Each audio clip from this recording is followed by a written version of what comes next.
Hallelujah. खुदा बाप और बेटे और रूह कुद्दस के नाम से आप सबकी सलामती हो। और हम उन तमाम अजीज़ों के इंतहाई मशहूर हैं जिन्होंने हमारे यूट्यूब चैनल को सब्सक्राइब कर लिया है और वो हमारे साथ खुदा के कलाम को सीखते हुए आगे बढ़ रहे हैं।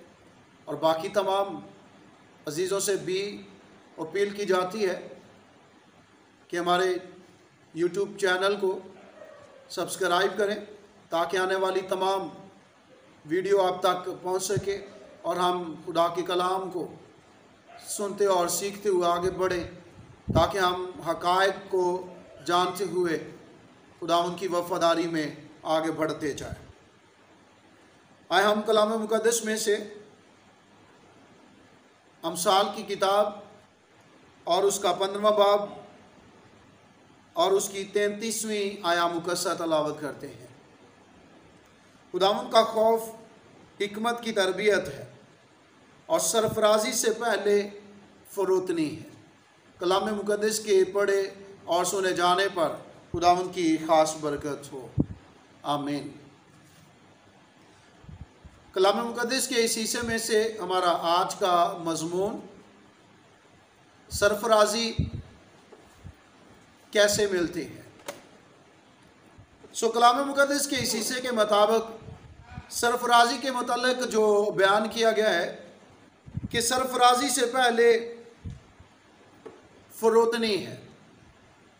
और फ़रोतन लफ्ज़ का मतलब अपने आप को झुकाना। और जिस शख्स की ज़िंदगी में झुकाव पैदा होता है कि वो आजिज़ी और इनकसारी के साथ खुदा की दी हुई ज़िंदगी को बसर करता है तो उसकी सरफराजी का आगाज़ होता है। और वो शख्स जो खुदा के खौफ में रहते हुए ज़िंदगी को बसर करना शुरू करता है तो उसकी ज़िंदगी सरफराजी की राह पर गामज़न हो जाती है। फिर उस शख्स की ज़िंदगी में सरफराजी का आगाज़ हो जाता है। और कोई शख्स अगर अपनी ज़िंदगी में फ़रोतनी और आजिज़ी इनकसारी को नहीं अपनाता तो फिर उसके लिए इसी अमसाल की किताब और उसके 29वें बाब की 23वीं आया मुकस्सा में बयान किया गया है, आदमी का गुरूर उसको पस्त करेगा लेकिन जो दिल से फ़रोतन है इज़्ज़त हासिल करेगा।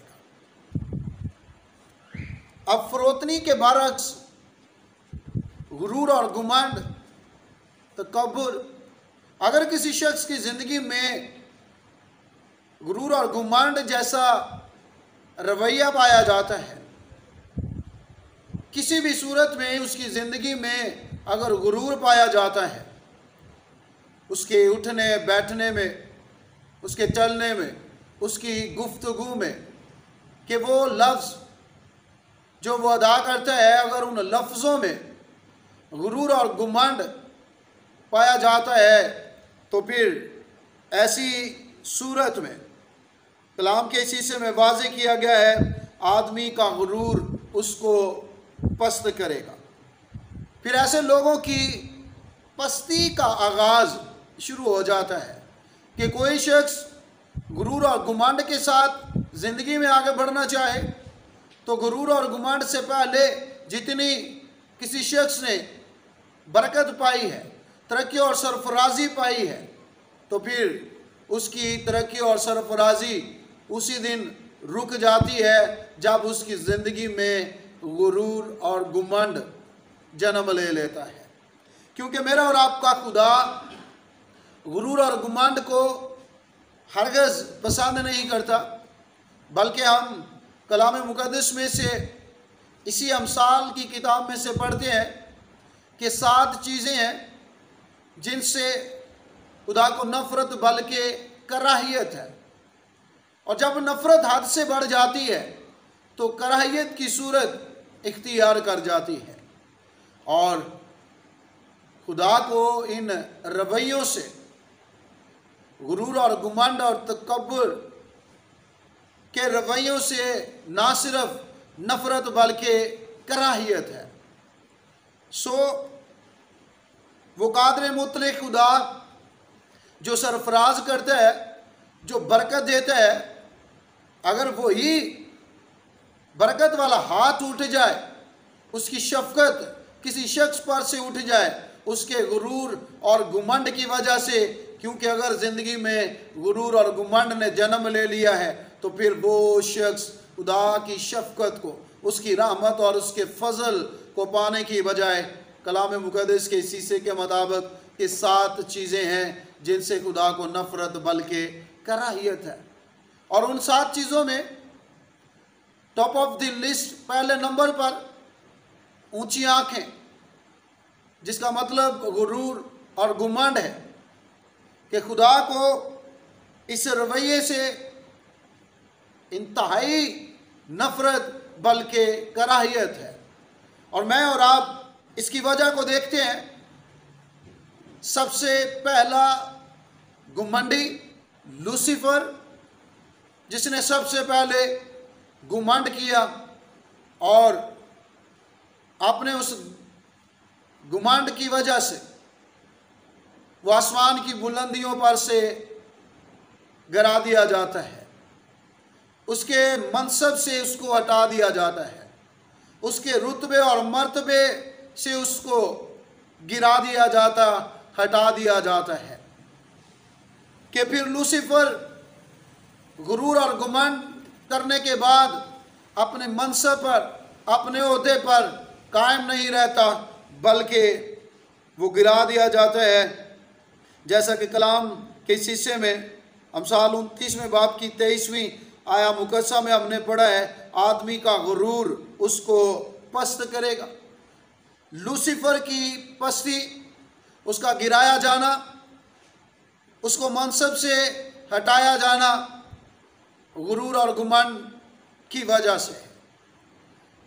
और जैसे लूसीफर को गुरूर और गुमंड करने पर उसके मनसब से, उसके ओहदे से, रुतबे और मर्तबे से गिरा दिया गया, हटा दिया गया, तो आज भी वो तमाम लोग जो गुरूर और गुमंड के साथ ज़िंदगी में आगे बढ़ना शुरू करते हैं तो फिर उनकी पस्ती का आगाज़ हो जाता है कि वो बतदरीज फिर अपने उस रुतबे और मनसब से गिरना शुरू हो जाते हैं। ऐसे लोग जिनकी ज़िंदगियों में गुरूर और गुमंड जन्म लेता है, फिर वो तरक्की और सरफराजी पाने की बजाय पस्त हाली के शिकार होना शुरू हो जाते हैं। और इसकी एक वजह है कि जब किसी शख्स की ज़िंदगी में गुरूर और गुमंड पैदा होता है तो फिर उसके ताल्लुकात दूसरे लोगों के साथ बेहतर होने की बजाय ताल्लुकात ख़राब होना शुरू हो जाते हैं। फिर वो अपने कारोबार में, अपने हल्का अहबाब में उन लोगों के साथ ताल्लुकात ख़राब होने की वजह से वो अपने काम में नाकाम होना शुरू हो जाता है। फिर उसकी तरक्की और सरफराजी बढ़ने की बजाय रुक जाती है और वो पस्त हाली का शिकार होना शुरू हो जाता है। और ये गुरूर और गुमंड किसी शख्स को इस कदर पस्त कर देता है कि वो अपने रुतबे और मर्तबे से गिर जाता है, इतना गिर जाता है कि फिर गुरूर और गुमंड करने वाले लोग बहाल नहीं होते उस वक्त तक जब तक वो अपनी ज़िंदगी से ऐसे रवैयों को, गुरूर और गुमंड जैसे रवैयों को, जिसमें वो दूसरों को नाचीज़ हकीर जानते हैं, अपने आप को सबसे आला और बेहतर समझते हैं, जब तक ऐसी सोच, ऐसे रवैये उनके उठने बैठने में, उनकी बोलचाल में तब्दीली रूनवा नहीं होती, दिखाई नहीं देती, तब तक ऐसे लोगों की बहाली नहीं होती। वो पस्त हाली के शिकार हो जाते हैं, रहते हैं। मैंने अर्ज किया कि जब तक वो अपने इन रवैयों से बाज नहीं आते, तौबा नहीं करते। कलाम मुक़द्दस के इस हिस्से के मुताबिक बयान किया गया, लेकिन जो दिल से फरोतन है इज्जत हासिल करेगा। अब यहाँ फरोतन के लिए दिल का जो जिक्र किया गया है, दिल से फरोतन होना, तो बहुत दफ़ा हम लोगों को देखते हैं कि वो ज़बान के बड़े फरोतन होते हैं कि लफ्ज़ और जुमले बड़े खूबसूरत, पुरमानी, पुरअसर इस्तेमाल करते हैं। बहुत दफ़ा लोग, उनका अंदाज़े बयां बड़ा अच्छा और उसमें फ़रोतनी दिखाई देती है, लहजे में फ़रोतनी दिखाई देती है। और अगर दिल से वो फ़रोतन नहीं, अगर कोई शख्स दिल से फ़रोतन नहीं, तो मेरा और आपका खुदा जिसने किसी भी शख्स को सरफराजी अता करनी है, वो दिलों के हाल जानता है। वो बनी नौ इंसान के दिल पर नज़र किए हुए है। और अगर कोई शख्स दिल से फरोत नहीं, सिर्फ लफ्ज़ों और जुमलों से, अंदाज़े बयां से फरोतन दिखाई देता है, लगता है, लेकिन अगर वो दिल से फरोतन नहीं, तो फिर ऐसे लोगों के लिए कलाम के इस हिस्से में जो तसल्ली है, वो उन लोगों के लिए नहीं जो सिर्फ लफ्ज़ों और जुमलों के फरोतन है, जो लहजे के एतबार से, अंदाज़े बयान से फरोतन दिखाई देते हैं, बल्कि कलाम के इस हिस्से के मुताबिक इंसान का दिल से फरोतन होना उसकी सरफराजी है, उसकी इज़्ज़त है। और कोई शख्स जब इज़्ज़त हासिल करेगा, आजिज़ी और इनकसारी को अपनाएगा, तो फिर लोग दिल से ऐसे अशख़ास की इज़्ज़त करते हैं कि जो दिल का फरोतन हो। वरना लोग भी लफ्ज़ों और जुमलों से इज़्ज़त तो करते हुए दिखाई देते हैं, लेकिन उनके दिल में ऐसे लोगों के लिए इज़्ज़त नहीं होती जिनकी ज़िंदगियों में गुरूर और गुमांड होता है। बल्कि जो दिल के फरोतन होते हैं, तो फिर ऐसे लोगों की इज़्ज़त तमाम लोग करते हैं। दिल के फरोतनों के साथ लोग उठना बैठना, रफ़ाकत रखना पसंद करते हैं, और फिर ऐसे लोगों के साथ दूसरे लोग कारोबार करना पसंद करते हैं। ऐसे लोग ऐसे दिल के फरोतन अशख़ास को काम पे लगाना पसंद करते हैं। तो इस तौर से दिल की फरोतनी से कोई शख्स इज़्ज़त पाता है। इसीलिए हमने अमसाल 15वें बाब की 33वीं आया मुकद्दसा में ये पढ़ा, सरफराजी से पहले फरोतनी है। क्या हर शख्स सरफराज होना चाहता है? सरफराजी के लिए मुख्तलिफ पॉलिसियाँ और मंसूबे बनाए जाते हैं, काविशें की जाती हैं, दिन रात मेहनत की जाती है। वो सब कुछ दुरुस्त है कि ये मेहनत, पॉलिसियाँ और मंसूबे सब कुछ अपनी जगह पे दुरुस्त हैं, लेकिन कलाम के इस हिस्से के मुताबिक ये जान लेने, ये समझ लेने की ज़रूरत है कि सरफराजी से पहले फरोतनी है। अगर कोई शख्स फरोतनी और आजिज़ी को अपनाएगा, दिल का फरोतन बनकर ज़िंदगी गुजारना शुरू करेगा, तो फिर कलाम के इस हिस्से के मुताबिक वो शख्स ज़रूर सरफराजी पाएगा। उसकी सरफराजी उसी वक्त शुरू हो जाएगी जब कोई शख्स दिल की फरोतनी के साथ आगे बढ़ना शुरू करेगा। कलाम मुक़द्दस के इस हिस्से के मुताबिक हर शख्स आज सरफराज होना चाहता है। आज तमाम वालिदैन अपनी औलाद की सरफराजी चाहते हैं, उसके लिए काविशें की जाती हैं। कलाम के इस हिस्से को कबूल करने और इसके मुताबिक अमल पैरा होने की ज़रूरत है कि दिल का फरोतन बनना, दिल की फरोतनी से ज़िंदगी गुजारना, तो यकीनी तौर पर फिर ऐसे तमाम लोग जो दिल के फरोतन होंगे वो सरफराजी पाएंगे। सरफराजी पाने का राज, सरफराजी कैसे मिलती है? कलाम मुक़द्दस के इस हिस्से के मुताबिक दिल का फरोतन होने के लिए। हम सबको कलाम मुक़द्दस के इस हिस्से के मुताबिक बड़ी आजिज़ी और इनकसारी के साथ खुदा की दी हुई ज़िंदगी को बसर करने की ज़रूरत है। खुदा हम सबको इस कलाम के वसीले बहुत ज़्यादा बरकत दे। आमीन।